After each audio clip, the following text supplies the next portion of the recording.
حکیم صاحب نے ڈاکٹر صاحب اسی میں بتایا تھا کہ اس وقت بھی نقصان مسلمانوں کا ہوا. ہندوؤں نے بڑی چال چلی، مسلمانوں نے جہیز جلا دیے، ان کے سامان اپنے جو تھے دکانوں کے نکال کر.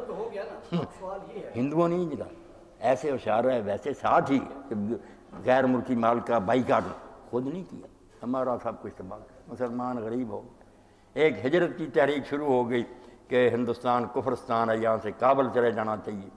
اس وقت بھی کئی شریف آدمی روتے رہے کہ جو ملک کتنی محنت سے لیا تھا، ہمارے آباء و اجداد حکومت کرتے رہے، مسجدیں ہیں، مدارس، کہاں چھوڑ کر جا رہے، کابل میں کون سنبھالے گا. نہیں، بات آئے تو جوشیلے سے چلے گئے.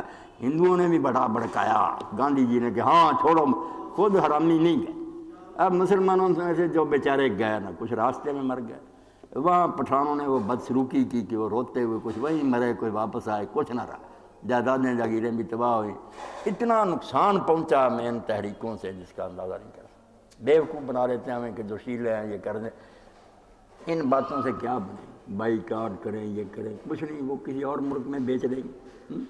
سر یہ میں آپ بتاؤں جتنا یورپ کو میں نے دیکھا ہے، اور یہ کی موت ہے، یہ جو اگر ان کی ایکسپورٹ رک جائے تو ان کے ملک میں اسی طرح فساد ہوگا یہاں سازش ہوگی. ہاں بالکل، یہ بات تو ٹھیک ہے. یہ نہیں ہے شاہ راجہ کیونکہ آپ میجر کنزیومر کون ہیں؟